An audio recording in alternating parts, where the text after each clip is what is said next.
বা কোনো নাশকতামূলক কর্মকাণ্ড আওয়ামী লীগ চালায় আমরা শক্ত হাতে দমন করব। আমরা প্রত্যেকটা ইউনিট ওয়ার্ড থেকে আমরা সব করতেছি, লিস্ট করতেছি।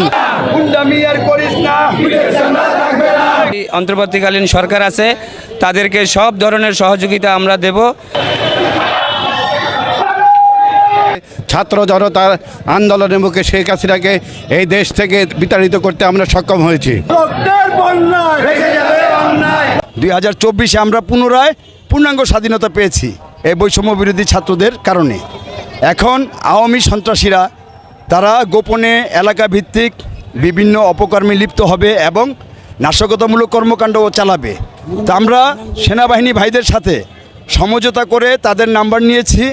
যদি মহল্লা ভিত্তিক কোনো রকম দুর্ঘটনা বা কোনো নাশকতামূলক কর্মকাণ্ড আওয়ামী লীগ চালায় আমরা শক্ত হাতে দমন করব 3 নং ওয়ার্ড বিএনপির নেতৃবৃন্দ। এই প্রত্যাশায় আমরা প্রত্যেকটা এলাকায় পদযাত্রা এবং মিছিল শুরু করেছি, যাতে কোনো জায়গায় আপত্তিকর অবাঞ্ছিতকর কোনো ঘটনা না ঘটে। কারণ এর জন্য আমাদের দেশবাসী আমাদেরকে যেন বলতে না পারে যে পূর্বের সরকারই ভালো ছিল, এই স্বৈরাচারী সরকার। আমরা এই স্বৈরাচারী সরকারের পতন ঘটিয়েছি ছাত্র ভাইদের সাহায্যে এবং আমাদের তৃণমূল পর্যায়ের উপর লেভেলের যতগুলো লোক আছে ছাত্র জনতা মিলে আমরা যেভাবে এই দেশকে আবার পুনরায় স্বাধীন করেছি। আমরা চাই না এই দেশের স্বাধীনতা আবার নষ্ট হোক বা বিলুপ্তি হোক। তো স্বৈরাচারী খুনি হাসিনা এই বাংলার মাটিতে যেন পদচরণ না করতে পারে, তার আওয়ামী লীগ, যুবলীগ, ছাত্রলীগ, স্বেচ্ছাসেবক লীগ, গুন্ডা লীগ বাহিনী যেন বাংলার মাটিতে আর কোথাও তাদের আধিপত্য স্থাপনা না করতে পারে। কি বলেন? আর এই বাংলার মাটিতে যত ছাত্র ভাইরা নিজেদের প্রাণ দিয়েছে, যত মা বোনেরা প্রাণ হারিয়েছে এই বাংলাদেশকে স্বাধীন করতে গিয়ে, আমরা প্রতিটি ভাইয়ের জীবনের একটা মূল্য আছে। এই মূল্যের কারণে সবার বিচার দাবি করি এবং বহির্বিশ্বে আন্তর্জাতিক আদালতে মানবতা বিরোধী মামলা দিয়ে তাদেরকে বিচারের আওতায় আনা হোক। যে সন্তানদের মেরেছে বা পিলখানার বলেন শাপলা চত্বর সবাইকে আপনারা যা নৃশংসভাবে হত্যা করেছে।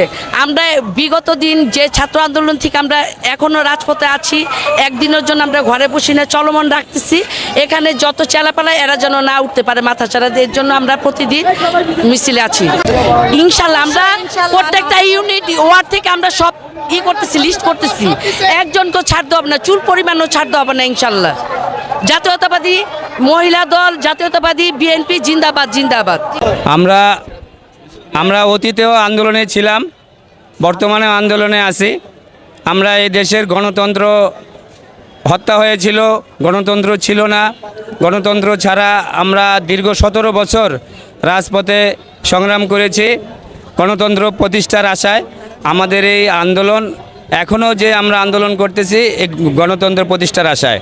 বর্তমান যেই অন্তর্বর্তীকালীন সরকার আছে তাদেরকে সব ধরনের সহযোগিতা আমরা দেব। আমরা গণতন্ত্র প্রতিষ্ঠার জন্য তাদেরকে সহযোগিতা করার জন্য আমরা রাজপথে আছি। শেখ হাসিনার নেতৃত্বে একটা ফেসিবাদী সরকার প্রতিষ্ঠিত হয়েছিল, সেটা আমরা গত 18 বছর আন্দোলন সংগ্রাম করে ইনশাল্লাহ রাজপথে ছিলাম।